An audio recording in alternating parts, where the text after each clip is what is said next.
Hi, Richard Moore here from 8-Step-Startup. So welcome to the next startup business tip of the day from authors, professors and business leaders as well. And this one today is from a business leader I was in touch with a while back, who's the head of Microsoft Australia, Pip Marlow. Her advice, actually, she said it was the best advice she'd ever received, but it was more of a quote because it's from Henry Ford, and it's a very famous one. If you know your quotes and you know Henry Ford, then you'll know he's very famous for saying, in terms of mindset, if you believe you can or if you believe you can't, those that believe either are usually right. So regardless, if you believe you can or you can't, you're usually right. And it's absolutely the case. And I've worked for many years in sales and coaching people in that space. And it's interesting that I think it was last Wednesday I had a session with a number of sales managers, and they've had a particularly difficult last month, and the last few weeks have been it's been a grind for them to try and pick up their figures. And I was talking to them about some people who are doing tremendously well on the sales floor, and then they're sitting there saying, well, why isn't it us? What is it that's not really working? Why can they do it and we can't? And I said, the thing is, there's not some global conspiracy across all of these people that you're calling. They've not emailed each other throughout the day saying, look, make sure when this person calls us just to give them a hard time and reject them.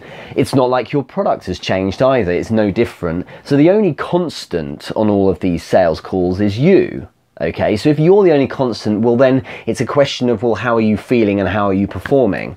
And it really is mindset. It really is. If you genuinely believe and you have the motivation that you're gonna go in, you're gonna absolutely storm the day, and you've done your research, you know your stuff, there's nothing that's gonna stop you.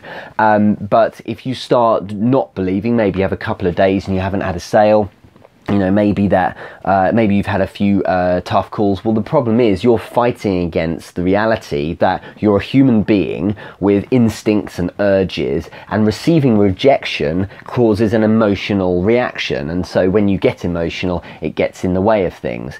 And this was the case because these people were talking to me about how they could possibly be raising the price because their product is doing so well, in the longer term.